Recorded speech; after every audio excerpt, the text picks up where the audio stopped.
qui me motivait, c'était l'envie de rentrer dans un moule. Je rêvais d'être mannequin.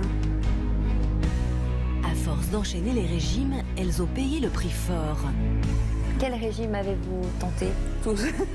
J'ai 46 ans aujourd'hui, à raison de 3-4 régimes par an. Voilà, j'en suis à plus de 50 régimes. Elles ont fini par sombrer dans l'obésité. Je suis tombée dans l'effet yo-yo. J'ai tout repris. C'est plus 10 kilos à chaque fois. Vous êtes devenue boulimique? On peut dire ça, oui. On ne se supporte plus dans un miroir. On ne supporte plus le fait qu'on nous touche. Mais comment mettre un terme à cette spirale infernale? Il y a eu 2 mots percutants. Ça a été obésité morbide. Ça a été un coup de poignard. Voilà, la décision était là. C'était pas la vie que je voulais mener. C'était pas la femme que je voulais être. Et il fallait changer les choses, quoi. Vous avez perdu combien? Là, je suis à moins 13. Le chiffre du bonheur. C'est bien. Oui. Aujourd'hui, j'ai réussi à me réconcilier avec mon corps. Qu'est-ce que ça fait du bien de se dire « je me trouve belle ». Non, on n'est pas parfaite. Mais il n'y a personne qui pourra dire que nous sommes parfaits. Personne.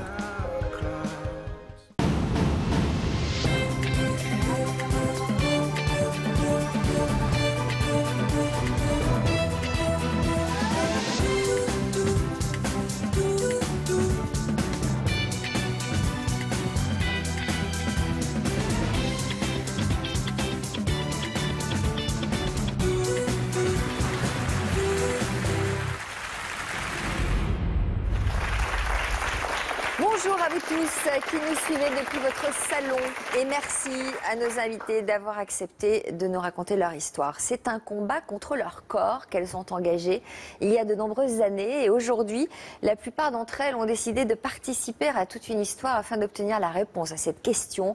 Dois-je tenter un énième régime? Yvonne et Nicolas, bonjour. Nous aurons la chance de profiter de 2 fois plus de conseils aujourd'hui car c'est à 2 que vous allez tenter de répondre à cette question. Nicolas, vous êtes notre diététicien. Tout le monde, un jour ou l'autre, s'est mis en tête de perdre quelques kilos superflus. Est-ce une bonne idée de se lancer dans un régime?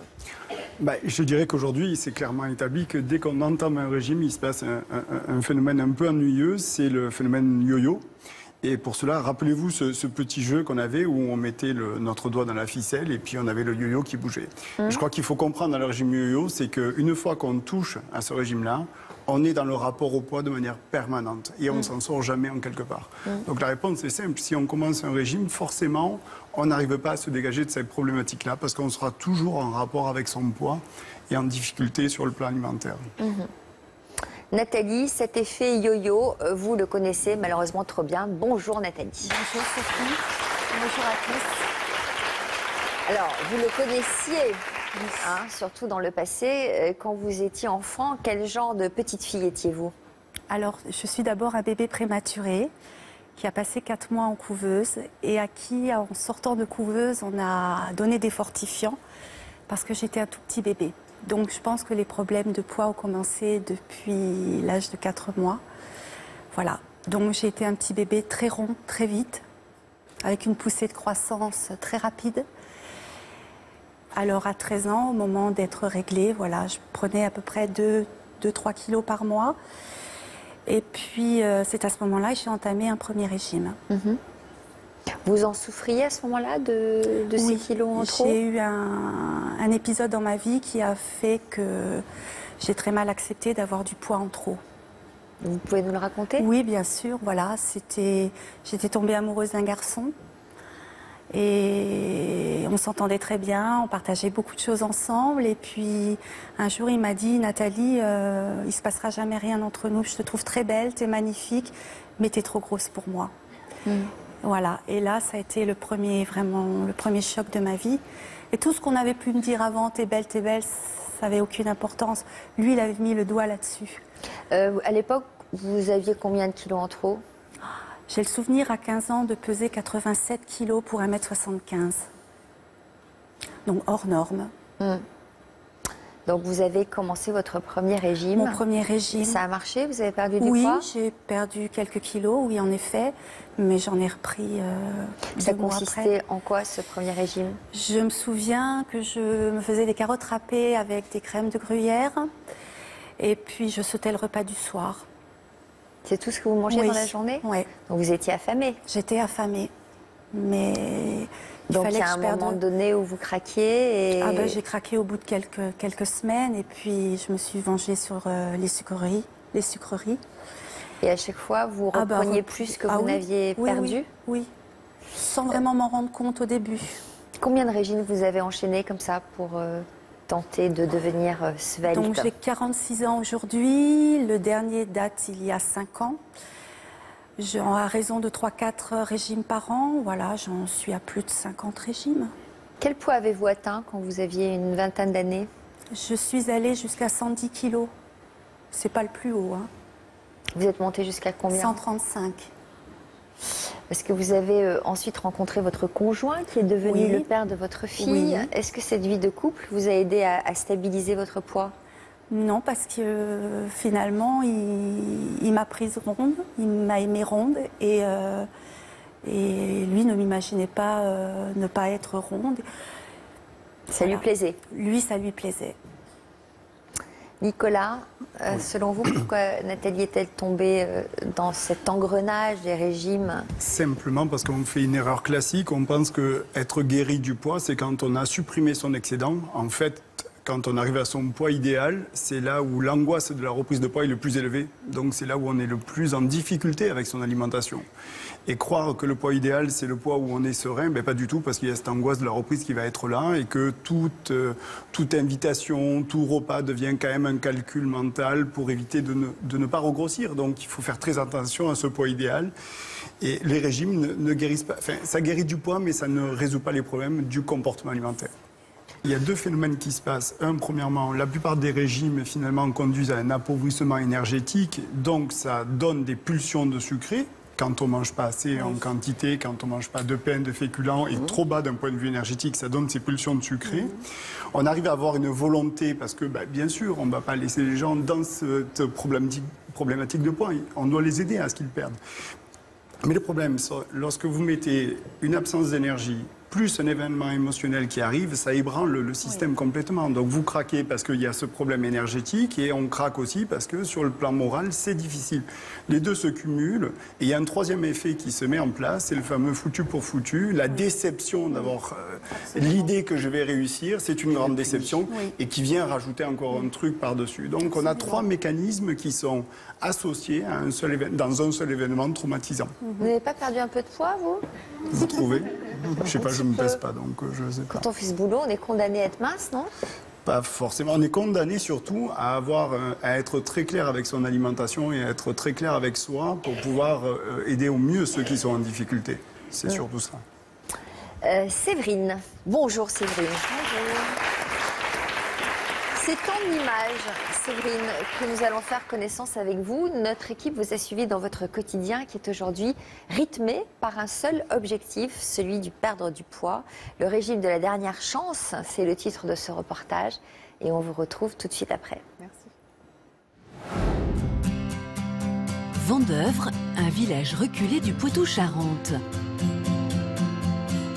Depuis 6 mois, Séverine, 31 ans, a adopté un nouveau mode de vie. Bonjour.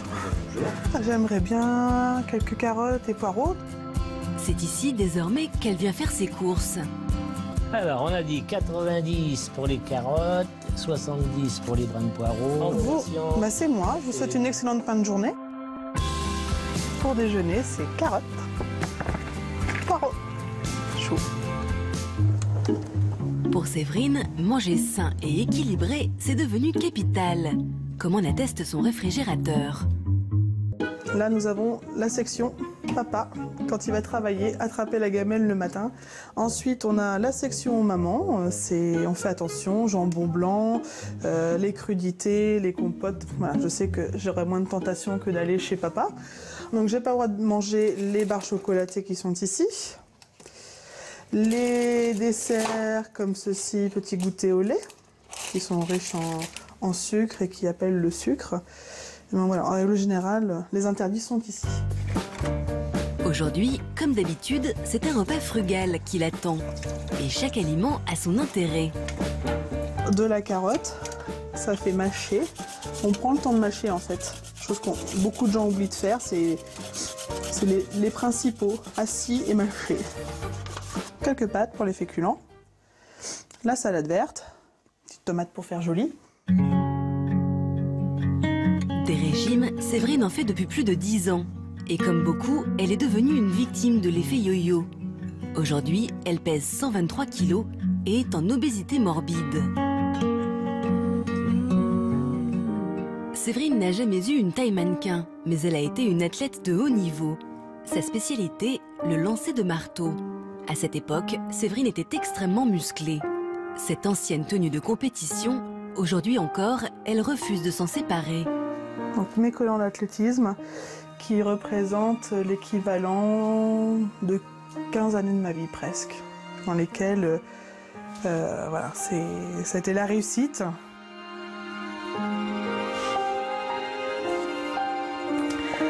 Et j'ai même conservé mon maillot de club. Ça, c'est mes plus belles années de ma vie. C'est de me retrouver dans ce maillot, où tout le monde avait confiance en moi, finalement. Nostalgique de ce passé glorieux, depuis qu'elle a pris du poids, se regarder dans un miroir est devenu pour Séverine une épreuve. On ne peut pas dire que je renvoie la sensualité d'Angelina Jolie, loin de là. Je vois quelqu'un qui a des formes, je vois quelqu'un qui souffre par rapport à ça.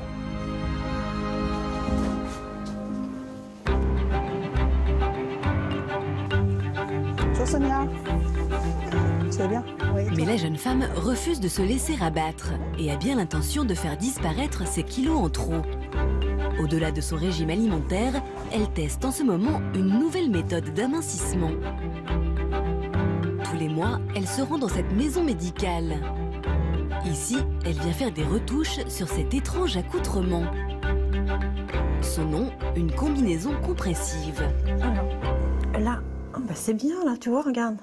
Le fait de tirer, on voit que tu as encore perdu. Tu dois avoir perdu, même si tu n'as pas perdu en poids, en fait, tes centimètres, ils s'envolent à fur et à mesure. Donc, tu vois. Les coups de crayon que je donne, en fait, servent à remesurer la compression que je vais redonner à la combinaison. Cette combinaison, elle raffermit, elle draine, surtout très important par rapport à la perte de poids. Ça permet de recréer un flux sanguin au niveau du corps. Tout ce qui va être là, en fait, c'est ce que je vais enlever. Cette combinaison fonctionne visiblement très bien. Parce que même si on fait des petits écarts, semble-t-il, les kilos sont absorbés par la combinaison. C'est toi qui le dis. Hein. Oui. Séverine est également suivie par une diététicienne. Pour commencer le rendez-vous, l'épreuve de la balance. Les pieds sur les empreintes. Qu'est-ce qu'elle nous dit cette chipie aujourd'hui? Ah, il y a du bien. Hein. Super. Même si les kilos descendent doucement, Séverine a bien conscience qu'elle a mis la barre très haut. 50 kilos à perdre en 2 ans, c'est un vrai challenge. Alors si elle n'atteint pas son objectif, Séverine envisage une solution drastique. La sleeve, une opération qui consiste à couper une partie de l'estomac. L'estomac qui était une petite poche devient un tube. Tous les aliments passent par l'ensemble du chemin habituel. En revanche, du coup, le volume alimentaire est plus petit. J'ai pas envie de toute ma vie de me dire je vais faire un régime, il va falloir que je fasse attention à ce que je mange demain, anticiper la sortie avec les copines où on va manger bien gras, bien parce que bon, on peut pas tout le temps dire ah non merci je suis au régime, il faut vivre quoi. Mais pour l'instant, Séverine ne veut pas perdre espoir. Ah, dans un mois en bas. Passer sur la table d'opération ne reste qu'une option de dernier recours.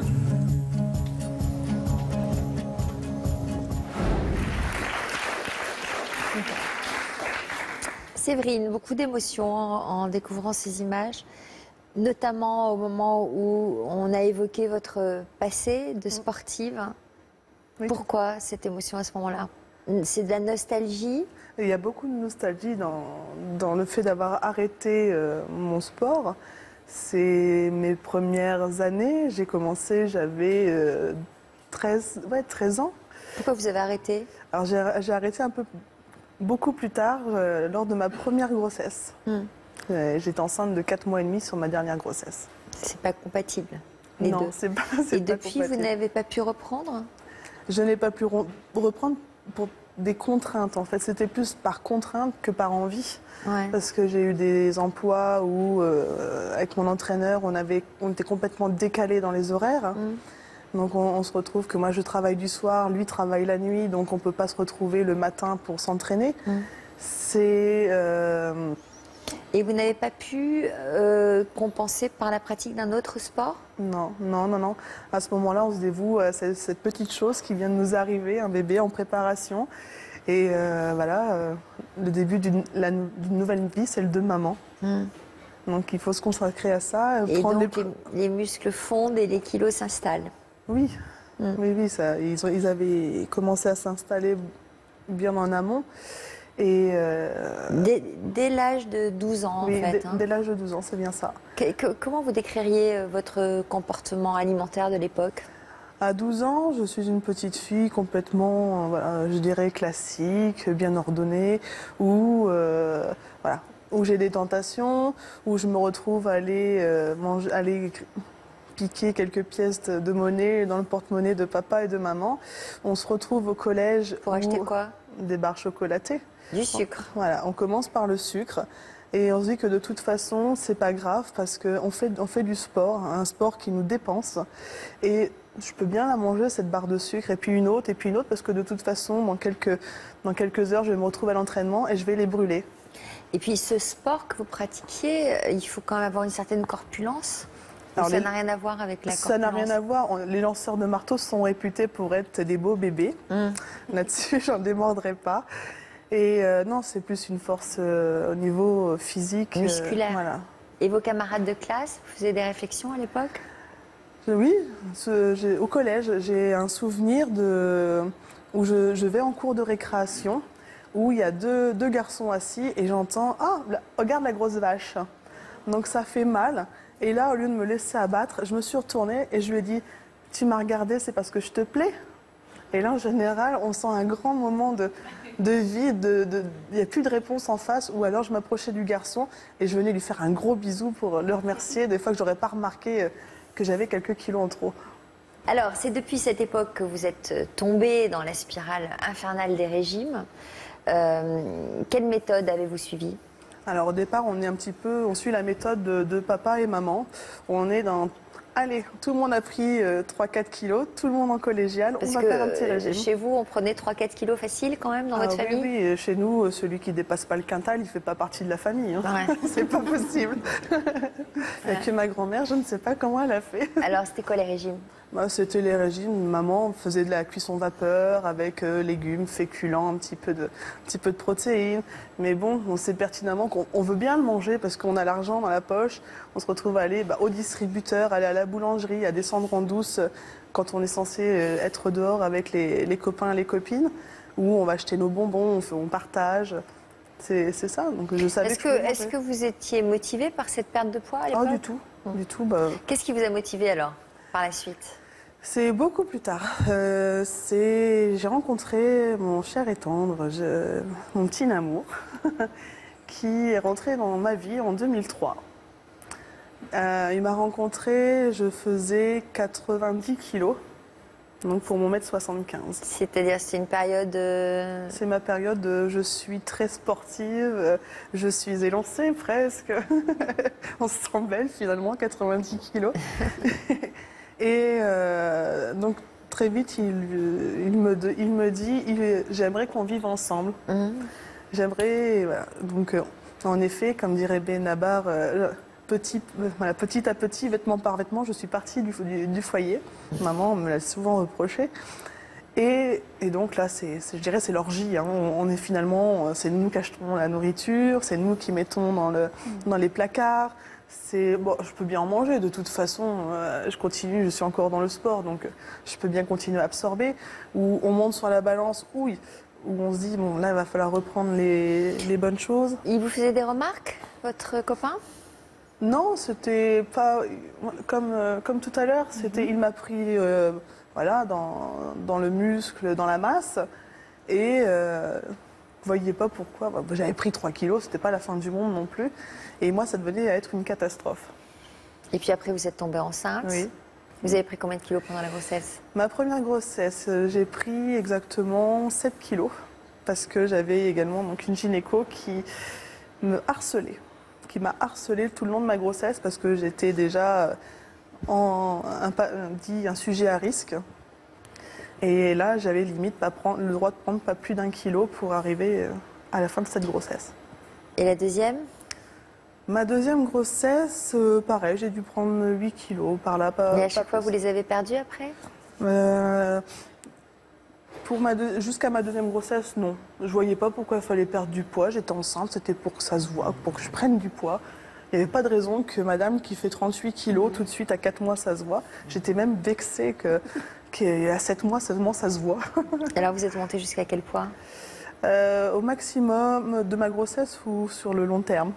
Sur le long terme? 135. Dans votre couple? Mon surpoids m'a volé mon intimité de couple. C'est-à-dire que vous aviez honte de votre corps? Bien sûr. On se supporte plus dans un miroir. On ne supporte plus le fait qu'on nous touche. C'est quelque chose qui nous appartient. C'est cette honte qui nous hante tous les jours. De se dire, d'avoir ce scrupule, d'avoir absorbé pendant des années, malgré des régimes à répétition, où on se dit, bon, bah... Et il vous disait quoi, votre mari? Vous êtes mariée entre-temps? Donc, après la deuxième grossesse, j'ai pris la décision vraiment d'attaquer quelque chose de fort. Et pendant 9 mois, en fait, j'ai perdu du poids, j'ai perdu une vingtaine de kilos. Et là, donc, il m'a accompagnée sur cette période. Et on avait fait un pari où il fallait que j'arrive à 90 kilos. Enfin, moi, je voulais arriver à 90 kilos, ce que j'appelle mon poids de forme. Et lui, en fait, a surenchéri en me disant, écoute, si tu parviens aux 80 kilos, on se marie. Raté. Vous n'y êtes pas parvenu? Non, à la place, on a fait des enfants. Parce que? À la place, on a fait 3 enfants. Séverine, c'est très intéressant votre parcours en vous écoutant, parce que vous avez commencé à prendre vraiment du poids, bon après le sport certes, mais c'était un peu les kilos bonheur quand vous avez rencontré votre compagnon. Donc il ne faut pas oublier que quand on est heureux, eh ben, on se lâche, on n'est plus du tout dans la frustration et on s'autorise à aucune frustration. Donc les kilos bonheur de la rencontre et ensuite les kilos bonheur de vos grossesses, parce que vous êtes rentré dans une forme de maternance qui vous convenait parfaitement. Être maman, c'était extraordinaire et vous vous êtes camouflé avec ces kilos pour justement vous protéger de votre vie intime. Mais pour rester dans la maternité. C'est pas un signe de bonheur, ça, vous dites, pour être... Non, mais elle est passée des kilos bonheur aussi avec son compagnon, où ça y est, elle a pris son envol. Ensuite, elle est devenue maman. Elle est tombée dans une forme de schéma familial où, dans sa famille, tout le monde est un petit peu enrobé. C'est ce que vous avez dit. C'est ça. Et avec vos grossesses, eh ben, vous avez adhéré au schéma familial et vous vous êtes camouflé pour ne plus avoir trop de sexualité. Vous aviez quelque part, pardon de vous le dire, atteint votre but avec vos enfants. C'est exactement ce que je dis à mon cher et tendre. J'ai l'impression d'être accomplie. Voilà. Ça doit lui faire plaisir. Pas trop. Un commentaire de Nicolas? J'étais étonné par cette façon de justifier toujours vos prises alimentaires. Je fais du sport, donc je peux manger. J'ai rencontré, donc on peut se faire plaisir de manière permanente. En fait, cette attitude toujours de justifier les choses, c'est se couper de soi-même, puisqu'on oublie d'écouter ses propres sensations de faim, de rassasiement, etc. Alors que le plaisir peut être vécu en même temps avec la faim, le rassasiement, il n'y a aucun problème. Mais peut-être qu'il y a quelque chose à sortir de la justification permanente. Toujours de dire, ben ouais, je recommencerai demain ou je vais aller faire du sport. Donc ça vient justifier toujours de dépasser un excès et donc on n'a plus un apprentissage au niveau de l'écoute du corps. Et qu'est-ce que ça peut être, ce besoin de se justifier en permanence? Il y a plein de possibilités vis-à-vis de ça. On vient d'en discuter à l'instant sur l'aspect psychologique des choses. Après, il faut bien comprendre qu'on n'a pas obligatoirement une façon spontanée de bien se nourrir. On confond un peu les choses. Quand on dit spontané, c'est une façon non régulée de manger. C'est-à-dire que je me fais plaisir, on justifie le plaisir et on vise le plaisir dans l'acte alimentaire. Ce qui ne veut pas dire que je m'alimente pour moi, pour me faire du bien. Il y a juste un distinguo entre ces deux-là, entre le comportement de justification de plaisir. Il y a le plaisir. Moi, je sais que J'ai été, et ça m'arrive encore, d'aller, j'ai pas de chocolat, voilà, le truc simple, addiction au chocolat, d'aller voler les 3 grammes qu'il va y avoir sur un gâteau pour mes enfants. Moi, je deviens dingue.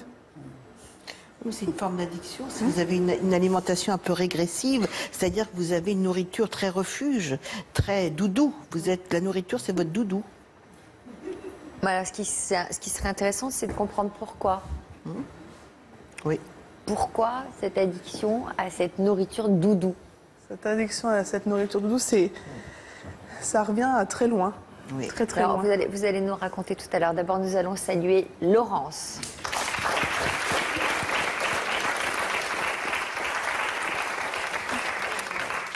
Laurence qui puise de l'énergie dans le regard qu'elle jette à ses copines de plateau. Hein, c'est pas facile d'être sur ce plateau. Pour mieux comprendre votre problème, on va revenir au début de votre histoire. Quel événement a marqué votre enfance? Alors en fait, à l'âge de 13 ans, j'ai quitté l'Alsace, où j'habitais. Je faisais de la danse, j'avais des copains, je faisais beaucoup de vélo, je vivais bien, quoi, dans un petit village. Et on est parti, mon père a été muté, on est parti dans le sud. Là, je me suis retrouvée dans une grande ville où je connaissais personne, avec une autre mentalité. Et j'ai développé une certaine phobie scolaire aussi, donc je suis restée beaucoup à la maison. Donc ce déracinement a été terrible pour vous? Terrible. Je le vois dans votre manière de nous en parler. Donc à ce moment-là, vous avez trouvé du réconfort dans la nourriture? Oui, je mangeais, même la nuit, je me levais pour me faire des petits sandwichs. Vous êtes devenue boulimique? On peut dire ça, oui. Je pense que oui. Vous mangez quoi? Surtout du salé. C'était sandwich au pâté, c'était bon. Avec des cornichons. C'est très bon, voilà. Mais du fromage? Aussi. Combien de temps ça a duré, cette période de mal-être? Ça a duré de 13 ans à 20 ans à peu près. Est-ce que vos parents vous ont vu prendre du poids? Mon père, non, et ma mère était dans à peu près le même mal-être que moi, donc non, ça a été progressif. Ça n'a pas été d'un coup, ça a été vraiment progressif. À partir de quand avez-vous commencé à faire des régimes? À l'école d'aide-soignante, j'ai commencé à... Enfin, je faisais 75 kilos pour 1m69 à peu près, mais je le vivais bien, moi. Personnellement, ça ne me posait pas de problème. Mais bon, il y avait toujours des problèmes de tenue, il y avait des problèmes... il n'y avait pas ma taille, il fallait commander la tenue, enfin, des trucs comme ça. Donc j'ai commencé mon premier régime à l'âge de 21 ans, en sortant de l'école d'aide-soignante, où j'avais pris 5 kilos dans l'année. Voilà. Donc jusqu'à l'âge de 35 ans, vous avez enchaîné les régimes, avec toujours cet effet yo-yo. On perd, mais on reprend, on reprend encore plus. Et on reprend toujours plus. Quel régime avez-vous tenté? Tous. Qu'est-ce qui vous faisait replonger à chaque fois? Alors, souvent le stress ou les contrariétés, où je me suis aperçue à un moment donné que la moindre dispute, la feuille d'impôt qui arrive, la facture de téléphone, j'ouvrais le frigo. Même pour un mal de tête, au lieu d'ouvrir l'armoire à pharmacie, j'ouvrais le frigo. Réaction de Nicolas à ça? Oui, c'est très compliqué.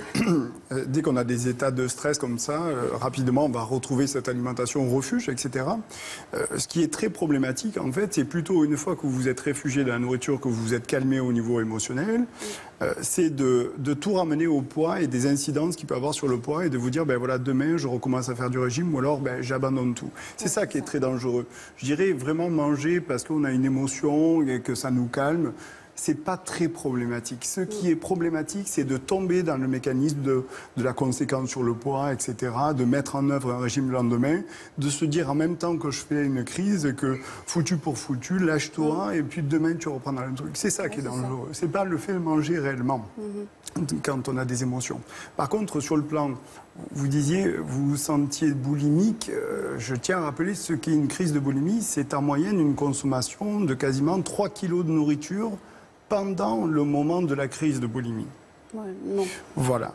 Et ça, c'est très important de le détailler parce que souvent, on a une confusion entre ce qui est du simple goûter un peu plus quantitatif de ce qui est une crise de boulimie qui peut aller, j'en parlais encore avec une patiente la semaine dernière, ça lui coûte quasiment 80 € par crise. C'est-à-dire, par exemple, une crise de boulimie, on mange quoi, par exemple? On peut avoir 3 kilos de pâtes cuites, on peut avoir du pain, on peut avoir des pains au chocolat, après on peut ouvrir une boîte de conserve, ensuite on va manger du surgelé, ensuite on va manger des paquets de gâteaux, et tout ça dans le même temps. Il faut bien comprendre qu'une crise de boulimie, c'est une quantité de nourriture qui est mangée dans un temps qui est inférieur à 2 heures la plupart du temps, et cette quantité qui est consommée ne peut pas être consommée par un autre individu dans le même temps. Donc on n'est pas dans la même dynamique. D'accord. Et il faut bien se détacher de ça parce que nous ne sommes pas face à une situation de crise de boulimie. Par contre, on est dans une difficulté de régulation des émotions par la prise alimentaire associée au régime. Donc il y a une souffrance, il faut s'en occuper. Voilà. Mais on n'est pas dans la même intensité de souffrance. Moi, je pense que votre stress, qui génère quand même des prises alimentaires importantes, vient de la première séparation que vous avez eue, enfin votre déménagement. Après, il y a une succession de ruptures. Et alors, ce qu'on sent chez vous, c'est que comme vous avez fait une petite dépression lors de cette séparation, vous en voulez quelque part à toutes les personnes qui ont un regard un petit peu désapprobateur à votre endroit. C'est-à-dire que vous vous mettez en colère, mais vous n'osez pas vous mettre en colère, et c'est les autres qui sont responsables. Pardon? Oui. C'est ça? Donc, je crois qu'il faut vraiment que vous évacuiez cette colère pour que justement cette colère, vous ne vous vengiez pas au terme propre sur la nourriture. Alors, qu'est-ce que c'est que ces larmes? Il faut qu'on vous reconnaisse en souffrance et vous en voulez aux autres parce qu'on n'a pas reconnu très tôt votre souffrance. Peut-être. Parce que vous pleurez parce que justement, on l'a pas entendu, votre colère? Oui. Peut-être, je sais pas. Qu'est-ce qui vous fait pleurer tout d'un coup? Pourquoi ces larmes montent tout d'un coup? Mais ce que dit Yvonne est assez vrai quand même, je pense. Quoi? Que j'ai tendance à pas me mettre en colère et à pas forcément l'exprimer. Donc du coup, ça se traduit? Ça se traduit par On dit vous gardez tout, donc du coup... Voilà. Parce qu'on m'a déjà dit qu'effectivement mon poids pouvait être une carapace aussi voilà. Donc ces kilos en trop, c'est autant de colère enfouie? Peut-être, oui. C'est-à-dire que vous vous êtes suradapté à ce qu'on vous demande d'être en permanence, votre sourire, et en même temps, il y a quelque chose, vous ne m'avez pas reconnu, vous n'avez pas vu ma souffrance. Sophie vous a demandé, et votre papa l'a vu, personne n'avait vu que vous grossissiez, que vous étiez mal. Donc vous avez dû ravaler ça, et puis vous avez aussi avalé. Oui, oui. Oui, c'est vrai. Il y a un homme dans votre vie? Non. Non, non. Il y en a eu? Oui, il y en a eu. Il y en a eu. Le dernier, c'était il y a une dizaine d'années, mais depuis, non. J'ai l'impression que le poids est un peu un frein. Une barrière? Une barrière et un frein, oui. Et vous aimeriez? Ah bah oui. Bien sûr. Bien sûr. Je pense que je suis prête, oui, à avoir une relation et tout, mais... Je suis pas sûre que les hommes aiment les grosses. Les hommes, on aime les femmes qui sont féminines. Voilà, c'est pas de la grosseur, c'est pas de la maigreur, c'est des femmes qui soient affirmées dans leur corps, qui sont bien dans leur corps, quel que soit le poids. C'est la féminité qu'on veut voir en face de nous. Oui, donc c'est ce travail. Je pense qu'ils sont pas tous d'accord. Mais... Sonia, vous êtes assise face à nos invités, pour quelle raison? Je suis assise face à vos invités parce que je suis un peu émue, excusez-moi, parce que ça résonne énormément vos trois témoignages. Je suis également une ancienne obèse et la seule différence peut-être aujourd'hui, c'est que j'ai réussi à me réconcilier avec mon corps et j'ai découvert il y a 3 ans une femme que j'aimais, voilà. Et qu'est-ce qui vous est arrivé il y a 3 ans? Il y a 3 ans, j'ai divorcé et... Et en fait, au moment de mon divorce, il y a toute une antériorité, mais au moment de mon divorce, j'ai plus d'une trentaine de kilos qui ont disparu en moins de 4 mois. D'accord. Bon, on va reprendre les choses à l'envers. Quand vous étiez petite, est-ce que vous mangez beaucoup de sucreries? Non, pas trop. C'était un petit peu sous contrôle à la maison. Voilà, avec une maman qui fait très attention au poids, à ce qu'on mange et ça vous a pesé, ce contrôle? pesais pas vraiment parce qu'avec mon frère, on était assez complices pour aller trouver des tablettes de chocolat qu'on mangeait en cachette. Voilà. À quel âge tout a basculé? En fait, à 17 ans, nous sommes allés voir une diététicienne. Ma mère m'a emmené voir une diététicienne qui a dit que pour les os que j'avais assez fins, c'était pas normal que je sois aussi ronde. À l'époque, j'avais à peu près 7-8 kilos à perdre pour tomber à 58 kilos. C'est vous qui aviez demandé à aller consulter une diététicienne? Non, j'étais pas malheureuse. C'est J'étais votre maman. ronde, mais pas malheureuse, voilà. C'est plutôt ma mère qui était obsédée par une ligne enviable. Donc, du coup, ça a débouché sur un régime, Sur alors un que vous premier aviez régime. 17 ans. Voilà.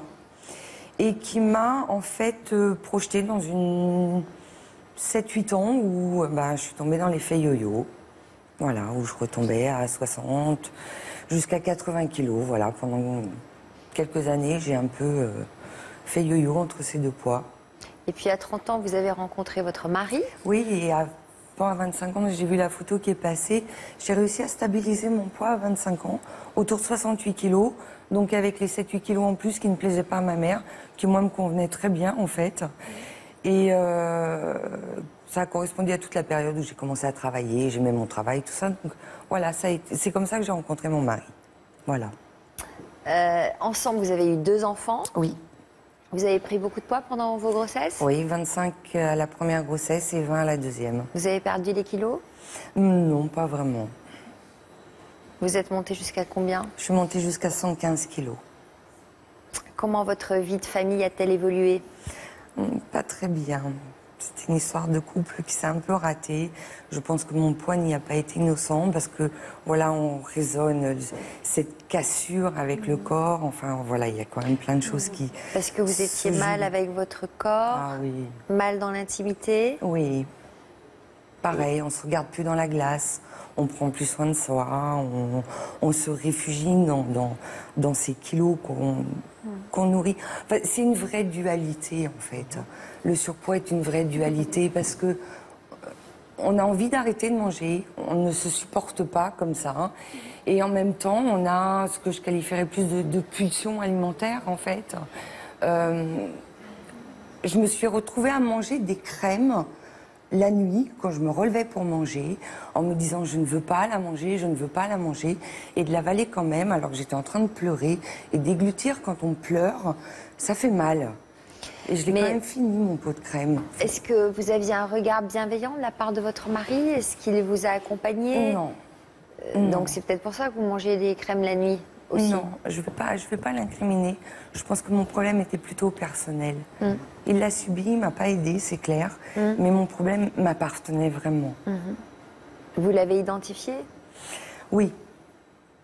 Un manque d'estime de moi. Vous avez fait appel à une aide extérieure? Oui. J'ai fait un travail avec un psychothérapeute, donc que je vois encore, parce que je n'ai pas vraiment fini le travail, depuis 6-7 ans, oui. Vous y avez trouvé quel genre d'aide? J'ai découvert qu'on pouvait prendre soin de moi. Une chose que j'avais complètement oubliée. Et j'ai découvert vraiment qu'on pouvait prendre soin de moi. Et je crois que l'électrochoc que j'ai subi après, en rentrant à la maison, en m'apercevant que plus personne ne s'occupait de moi, et moi la première, je ne m'occupais plus de moi, m'a fait aller plus vite dans le travail psychothérapeute. Voilà. Quand vous êtes rentrée chez vous, vous vous êtes dit, en fait, personne ne prend soin de moi. Non. Donc il faut déjà que ça commence par moi-même. Voilà, voilà. Donc du coup, vous avez décidé de reprendre les rênes de votre vie. Oui. Donc exactement. de divorcer. Exactement. En 2011. Voilà, la décision était là. C'était pas la vie que je voulais mener, c'était pas la femme que je voulais être, et il fallait changer les choses, quoi. Voilà. Donc à partir du moment où vous avez pris cette décision, est-ce qu'elle s'est accompagnée d'un changement d'attitude de vous vis-à-vis de vous? Je me suis plus occupée de faire le ménage dans ma vie plutôt que de faire le ménage de mes kilos, en fait. Il y avait une autre priorité. Et il se trouve qu'en faisant le ménage dans votre vie, ça fait des ménages dans vos kilos, non? Voilà, c'est ce que ça a entraîné par la suite. C'est-à-dire que vous avez perdu 30 kilos en 4 mois. Ça, c'est un peu dangereux de perdre autant de poids aussi vite. Quoi, tout d'un coup, vous n'aviez plus faim? C'est-à-dire que la nourriture ne m'intéressait plus. Les moments où je mangeais, en fait, c'était le moment où j'avais faim. Parce que j'ai redécouvert la faim à ce moment-là. C'est une chose que j'avais oublié d'avoir faim. Pourquoi? Qu'est-ce qui s'est passé pendant ces 4 mois? Tout s'est auto-nourri. C'est-à-dire qu'en fait, ce qui s'est passé, c'est qu'à un moment donné, j'ai voulu remettre un pantalon 1 mois et demi après avoir divorcé. Et je me suis aperçue que je nageais dans mon pantalon. C'est-à-dire que les premiers kilos sont partis, je ne m'en suis même pas aperçue, en fait. Et c'est vrai qu'après, ça s'est auto-nourri. Mais pourquoi? Parce que dans un premier temps, vous étiez angoissée, après, ou alors vous aviez plein d'activités, ou quoi? Plein d'activités, ça allait très bien à ce moment-là. C'est ça? Oui. Vous étiez peut-être amoureuse? Non, non. Vous êtes sûre? Vous êtes sûre? Oui. Qu'est-ce que vous en pensez, Nicolas? Vous avez donné 2 clés essentielles. 1, ne plus s'occuper du poids. Et deuxièmement, apprendre à se réécouter. C'est les 2 clés essentielles pour finalement se libérer, s'affranchir de cette problématique de poids et sortir de ce rapport au phénomène yo-yo. Et c'est ça, c'est pas parce qu'on ne s'occupe pas du poids qu'on ne peut pas s'écouter. On peut se détacher de son poids et apprendre à écouter ses sensations. C'est le meilleur des conseils. Et Nicolas, troisième élément. Quitter l'emprise des exigences des autres et du regard des autres. Parce que sinon, on est victime du poids de cette emprise. Comment elles réagissent? Moi, je trouve les témoignages bouleversants. Alors, Sonia nous disait elle aurait aimé que les parents aient une reconnaissance pour elle. Et moi, j'aurais surtout aimé que les miens me disent d'arrêter de grossir. Moi, j'aurais aimé que, il y a très peu de temps, ma maman me dise, oui, mon entourage, pas que ma maman, me dise, écoute, là, stop, t'es laide, t'es moche, il faut réagir, ta santé est en danger. Et voilà. Et donc, c'est moi qui ai pris cette décision grimpé, Ah oui. Jusqu'à combien? Jusqu'à 130 kilos, il y a 6 ans. Voilà. Là, c'est pas le pire. Et votre vie sentimentale? Alors, moi, ça allait plutôt bien. Voilà, c'est-à-dire que quand je me suis séparée du papa de ma fille, j'ai voulu mettre un terme à ma vie affective. Donc c'est vrai que j'ai pris beaucoup de poids, pensant m'enlaidir, pensant que je me protégerais d'un éventuel amour. Et puis non, je plaisais autant aux hommes. Voilà. Donc j'ai compris que le problème n'était pas là.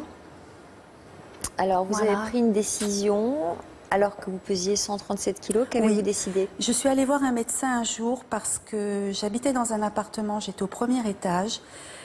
Et un jour, je me suis dit, c'est pas possible que je sois essoufflée en montant un premier étage, en ayant des douleurs dans le dos, des douleurs aux genoux.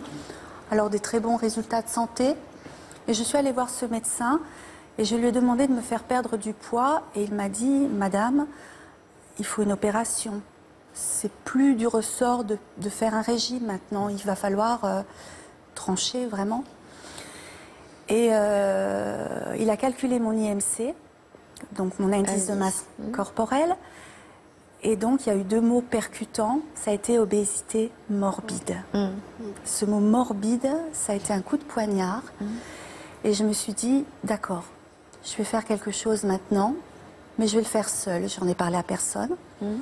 Je suis allée voir un psychothérapeute parce que j'étais terrorisée à l'idée d'être endormie. Je n'avais jamais subi d'intervention. Une fois que j'ai passé ce cap d'accepter qu'on se réveille après une opération et que c'est pas le plus difficile, je me suis fait opérer. Voilà. C'est pas une opération qu'on fait comme ça. Il y a tout un parcours. Il y a tout un cheminement psychologique, des examens également. C'est une décision qui est prise par sur long terme. Il faut à peu près 18 mois de préparation avant une opération. Ça a été à peu près ça. C'est au minimum. Ça a été à peu près ça. En essayant de ne pas continuer à prendre du poids. Bien sûr. Oui. Donc vous vous êtes fait opérer? Voilà, une opération, un rétrécissement de l'estomac. Une sleeve? Un bypass? C'était pas ça? Non. Une opération, qui m'a fait perdre 60 kilos en un peu plus d'1 an et demi. Voilà. Il y a le résultat maintenant, mais il y a une souffrance derrière tout ça. Et vous avez subi une 2e opération? Alors non, ça c'était la première opération. Ça a été, je me suis fait agrafer l'estomac. Voilà, j'ai eu d'abord une première opération qui m'a fait perdre 31 kilos. Et au bout d'1 an, les agrafes ont lâché sans que je m'en rende compte. J'avais plus de suivi avec le médecin et j'ai repris tout doucement les 31 kilos. D'accord. Donc voilà. la deuxième opération. Une deuxième opération. C'est celle que vous ne nommez pas. Voilà, c'est celle que je ne nomme pas. Ouais, j'y arrive pas. Vous n'arrivez pas à la nommer? Non, j'arrive pas. Puis je veux l'oublier. D'accord. Voilà. Pourtant, les résultats sont bons. Oui, mais beaucoup de souffrances. Des souffrances physiques? Il y a eu des souffrances physiques. Et puis maintenant, ben, c'est de la restriction alimentaire toute ma vie. C'est-à-dire que vous êtes obligé de manger des petites portions? Oui, je mange comme un enfant de 4 ans. Et ça vous... Tout en faisant attention à ce que je mange, parce que voilà. Et donc la santé est assez faible, je suis constamment anémiée. Et puis je mange surtout du sucré pour tenir le coup. Voilà. Est-ce que vous arrivez à vous voir mince? Non. Je suis là aussi pour ça. J'ai envie de refermer ce livre. C'est-à-dire que vous vous envisagez mince. Toujours avec Oui. la même enveloppe corporelle? Oui. C'est assez fréquent? C'est l'image du corps, je veux dire que l'image a une mémoire et vous êtes dans ces mémoires corps, de votre corps, je dirais presque bien enveloppé, et vous n'arrivez pas à penser que cette enveloppe qui est partie, eh bien, elle ne soit pas encore là. Vous avez votre graisse un petit peu fantôme. Oui. C'est comme un fantôme, comme le membre fantôme, elle vous accompagne. Elle me tient encore compagnie, oui. Voilà. Bah, pas plus tard que ce matin, nous sommes allés faire les boutiques avec ma fille. Bah, je me dirige vers les tailles L. Et ma fille me dit, mais maman, mais c'est quoi cette taille L? Tu mets pas ça, faut pas chercher du L. Et j'en suis encore là. Qu'est-ce que vous lui conseillez, Nicolas? C'est vrai qu'habituellement, je dis pour casser cette image qu'on a un peu réminiscente de cet excédent de poids, je propose toujours de faire un relooking complet parce que ça permet vraiment de faire une fracture et de se réapproprier quelque chose de nouveau. Et je crois que vous avez peut-être un travail qui pourrait se faire au niveau du corps dans le sens que il faudrait écrire à votre corps en lui demandant de pardonner un petit peu tout ce que vous lui avez fait subir depuis des années. Et comme l'a exprimé Sonia, c'est-à-dire plutôt que de le voir en ennemi et de le rejeter loin de vous-même, ben, peut-être d'en faire une sorte d'ami, parce qu'on ne peut pas vivre sans lui. Hein. Donc peut-être d'essayer d'avoir un temps où j'écris à mon cher ami le corps, excuse-moi pour tout ce que je t'ai fait, puis vous pouvez faire la liste, et puis après, ben, dans une deuxième partie de la lettre, de dire, ben voilà, aujourd'hui on est ensemble, qu'est-ce qu'on peut faire, comment on peut avancer ensemble. Sonia, qu'est-ce que vous lui conseilleriez? C'est vrai que c'est une vraie réconciliation qu'il faut avoir avec son corps.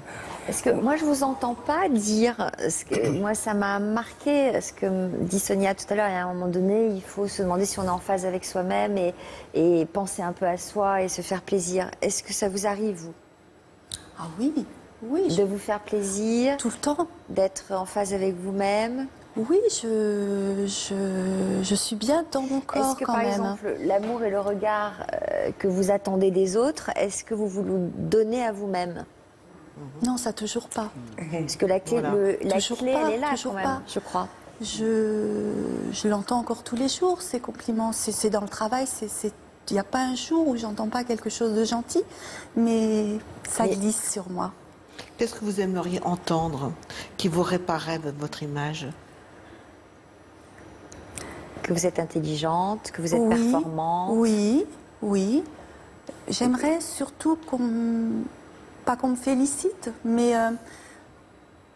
qu'on reconnaisse quand même là où j'en suis maintenant. Voilà. Que qui le reconnaisse? Ben, les gens qui savent, j'aimerais qu'on me dise maintenant... Mais de qui vous attendez ça? De l'entourage proche, voilà, qu'on reconnaisse ce parcours, ce courage que j'ai eu. Oui, j'aimerais qu'on me le dise. Oui, je crois qu'effectivement, là, il y a peut-être effectivement plus de non-dits, de recherches. Et c'est tellement important de devenir clair aussi avec soi-même. C'est tellement important. Après, c'est même plus tellement une question de poids. Je veux dire, Pour rebondir sur tout, ces derniers temps, moi j'ai repris un peu de kilos. Bon, voilà, parce que maintenant je suis amoureuse. Maintenant j'ai quelques kilos bonheur. Ça vous fait grossir alors. Voilà, mais tout va bien. Et je crois que c'est effectivement tout à l'heure, il y a aussi quelque chose qui a résonné. Qu'est-ce que ça fait du bien de se dire, je me trouve belle, je me trouve compétente, je me trouve intelligente. Non, on n'est pas parfaite. Mais il n'y a personne qui pourra dire que nous sommes parfaits. Personne. Mais qu'est-ce que ça fait du bien de s'aimer. Moi, je m'aime. Mais je m'aime. Il n'y a pas de souci là-dessus. Mais voilà, c'est pas le plus important. Mais il faut faire attention au mot amour, parce qu'il a plusieurs connotations. Et là, vous êtes peut-être dans un amour qui est seulement de l'ordre de l'éros. Seulement du... Pulsion de vie. Voilà. Pas forcément le vrai amour qui est sans condition. La bienveillance. Qui est comme je suis, voilà. Je m'aime comme je suis. J'ai plutôt l'impression que c'est plutôt de l'éros, narcissique côté, mais peut-être on peut... Cette forme d'amour, cette acceptation oui, qu'on ça entend, manque de bienveillance. C'est dire, je suis comme je suis. Vous êtes femme, vous n'êtes pas homme. Il y a quelque chose pour moi aussi que j'entends de la dignité et cette façon qu'on a souvent à vous réduire à ce poids, ou même vous réduisez toujours à ce poids. Et ça, c'est vraiment le danger. Même les enfants, on les réduit souvent à une obésité, alors qu'on en oublie une certaine dignité de l'être humain. Et par cette réduction, c'est ça qui est important aussi pour l'entourage, d'éviter ce genre de réduction. Parce qu'on perd quelque chose d'humain. Bon, on va vous laisser... Oui. Oui. Mouliner. Oui. Merci. Séverine. Oui. Comment vous réagissez, vous, à tout ça? Alors moi, j'ai un petit peu son contraire, en fait. Quand j'ai commencé mon parcours actuel avec, donc, à Chinon, l'opération en question, pour moi, a résonné comme une facilité. L'option facile. De me dire, tu vas avoir la sleeve, dans 9 mois, on te promet 50 kilos en trop. Mais est-ce que vous avez utilisé... Est-ce qu'on a utilisé les mêmes mots, morbide, Alors moi, j'ai un obésité morbide? Moi, j'ai un souvenir sur un réseau, donc sur les réseaux sociaux, où j'ai ma belle-sœur dans le public qui me dit, oh là là, j'ai pris 4 kilos. Où, justement, je calcule mon IMC et j'étais avec une autre copine à la maison, où on commence à partir dans un fou rire énorme, aussi énorme que moi, et de me dire morbide. Et je réponds, je suis morbide. Et c'est là, en fait, que j'ai compris plusieurs choses. C'était le moment, en fait, c'est parti. Donc, c'est intéressant ce qu'elle dit. Parce que peut-être que vous, en fait, vous n'osez pas nommer votre maladie, parce que, quelque part... c'est un peu la facilité, comme elle dit, et que peut-être que vous en voulez de ne pas avoir fait l'effort. Ah non. Justement, je refuse d'entendre ça. Je l'ai entendu d'un ami il n'y a pas très longtemps qui m'a dit, finalement, tu as choisi la facilité. Il faudrait vivre mon quotidien pour savoir que la facilité n'est pas là. Ouais. Parce que moi, un jambon beurre, c'est fini à vie. Ouais. Un verre de boisson gazeuse que je ne citerai pas, c'est fini à vie. Quand je vais au restaurant, je ne me dis pas « Oh là là, qu'est-ce que je vais pouvoir manger, je vais me régaler ». La première chose que je regarde, c'est « Voyons voir ce qu'il y a que je vais pouvoir avaler sans avoir à aller ailleurs ». Elle n'avait pas envie justement d'en arriver là? Moi, c'est en fait, je suis dans le même schéma. C'est que moi, je ne veux pas qu'on m'endorme. Pour des raisons passées, je ne veux pas qu'on m'endorme, je veux savoir ce qui se passe autour de moi. Et donc je refuse l'intubation, je refuse tout. Ça a été une catastrophe pour ma dernière césarienne. Donc moi, en fait... Alors, c'est quoi cette histoire de je ne veux pas qu'on m'endorme? En quoi ça... Je veux pouvoir gérer mon contrôle. Mais pourquoi? Qu'est-ce qui s'est passé dans Il y a un gros arriéré au niveau schéma proche de moi. Entre 5 ans jusqu'à mes 12 ans, j'ai eu des attouchements sexuels par quelqu'un de proche de la famille.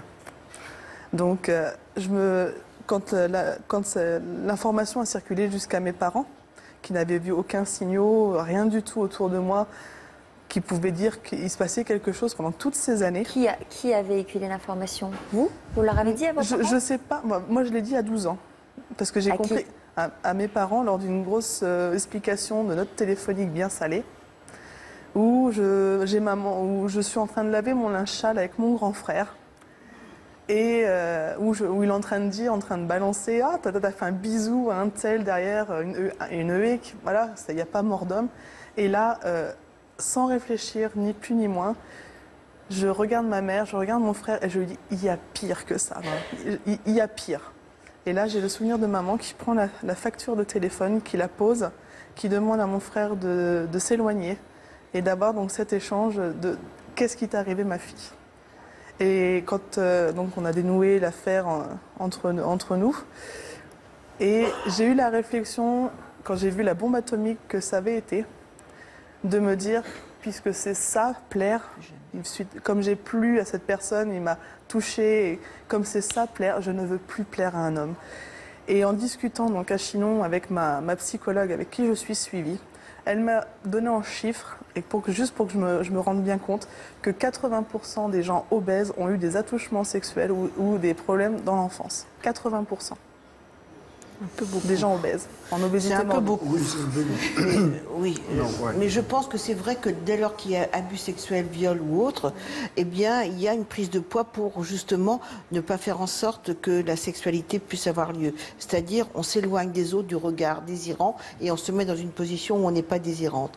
Mais si vous avez peur de l'anesthésie, c'est que vous avez eu aussi des attouchements dans un chantage quasi hypnotique. On vous hypnotisait par le chantage en étant enfant. Donc, c'est une forme d'endormissement psychologique, si vous voulez, d'où la peur de l'anesthésie. Comment vous voyez l'avenir? L'avenir, il a commencé il y a 6 mois. C'est joli comme réponse. C'est quand j'ai pris conscience de qui j'étais devenue, quand j'ai pris conscience que aux États-Unis, il y a des émissions sur les obésités extrêmes, où je me suis dit, mais ces gens-là, ils perdent 110 kilos par an, je suis là en train d'essayer d'en perdre 5 par mois, j'y arrive pas. Ou au moment où on se déteste dans le miroir, où on pleure, où on doit se changer pour aller en sortie, où il y a les enfants dans la chambre, on se met à pleurer, mais maman elle est comme ça, surtout ne devenez pas comme ça, ne soyez pas comme maman. Et voilà. Et je rencontre... Donc là, vous en avez perdu combien? Là, je suis à moins 13. Le chiffre du bonheur. C'est bien. Oui. J'imagine que c'est important de ne pas aller trop vite non plus. C'est pas une question de vitesse, c'est une question d'objectif, plutôt. C'est qu'au contraire, comme je disais tout à l'heure, essayez de vous affranchir le plus possible de ce poids-là pour pas qu'il vous revienne en pleine figure quand vous êtes au poids de forme ou au poids idéal. Après, la vitesse, c'est pas très problématique. Non, puis de toute façon, on a beaucoup freiné. Enfin, je me suis freinée parce que je suis quelqu'un d'éponge. En fait, voilà, dès que je prends les problèmes des autres à moi, et tant que j'ai pas résolu le problème des autres, je ne peux pas penser à moi. Il est là aussi la grande parenthèse et quelque chose qui m'a fait mal aussi. Voilà, quelque chose qui m'a fait mal aussi et qui m'a relancé de partir en avant, c'est que en juillet dernier, j'ai perdu une amie qui avait 37 ans, qui est décédée dans son sommeil de son obésité, qui a laissé 4 enfants. Et ça, on se dit, demain, ça se trouve, c'est moi. J'ai pas envie que demain, on dise à mes enfants, ta mère, elle est morte parce qu'elle était grosse. Je veux qu'on me dise, voilà, je veux pas qu'on ait à leur dire ça. Et puis, c'est rendre une image de moi à mes enfants, c'est d'aller faire, ne serait-ce que la joie du trampoline. Aller faire du trampoline, vous n'avez pas le droit de peser moins de 90 kilos, enfin, peser plus de 90 kilos pour le trampoline. Bon, voilà. Vous savez quoi? Oui. Vous êtes super touchante, Séverine. Merci. Et hyper sincère et... Voilà, et vous êtes livrée sur ce plateau, comme ça j'espère que ça vous aura fait du bien. Oui. Et on vous soutient dans ce combat. Et vous allez revenir nous voir dans quelques mois. J'espère que vous aurez perdu autant de kilos que vous le souhaitez en tout cas. Laurence, vous êtes dans quel état d'esprit actuellement? Actuellement, je ne sais plus si je dois perdre du poids et risquer d'en reprendre, ou si je dois essayer de m'accepter telle que je suis et advienne que pourra. Alors, on va poser la question à nos spécialistes. Je pense d'emblée que vous devez cesser de diaboliser la nourriture. C'est-à-dire qu'il faut que vous voyez quel symbole et que représentent pour vous les aliments. Je ne diabolise pas, je l'aime. Hein. Ah ben vous les aimez, mais d'un autre côté, quand vous touchez à quelque chose qui est interdit, eh bien, il y a une forme peut-être de culpabilité qui se met en place. Donc, autorisez-vous du plaisir. Mais après, je vais passer la parole à Nicolas, qui va vous donner tous les conseils diététiques qui se doivent. Idéalement, après, comme on le disait tout à l'heure, recommencer à manger quand vous avez des sensations de faim. Ça, c'est l'une des premières choses les plus importantes. Comprendre... Ça, je ne connais pas. Alors, voilà. il y a un petit exercice qui est très simple. Il ne faut pas en avoir peur. Je vous dirais, vous décidez à partir d'un jour d'attendre que la faim arrive pour recommencer à resynchroniser en fait le corps avec... J'ai essayé de jeûner une fois, 24 heures. C'est pas jeûner. Jeûner, c'est pas la même chose. Jeûner, c'est ne pas manger pour autre chose. Alors que là, ce que je vous demande de faire, en fait, c'est d'attendre que la première faim arrive et à ce moment-là, de commencer à organiser une première prise alimentaire. Et ensuite, de travailler avec un diététicien, un nutritionniste sur... Qu'est-ce que vous mettrez dans cette prise alimentaire? Mais d'abord de se reconnecter à vos propres sensations. Et l'acceptation n'est pas de la résignation. L'acceptation, c'est être soi-même. C'est pas se réduire et lâcher. C'est un faux lâcher prise. Avant, je pouvais pas dans mon régime, mais aujourd'hui, je dois me faire plaisir. Il y a une distinction là aussi à avoir. Donc, les sensations, s'accepter, faire une petite prise alimentaire et ensuite travailler réellement sur les aspects diététiques. Laurence, on va vous laisser poursuivre la discussion avec Nicolas hors antenne. Merci d'être venu vous livrer sur notre plateau. Merci pour votre confiance. Merci à vous pour votre fidélité. I don't know how the things are going on, but I'll always be on my own. Oh, this is not a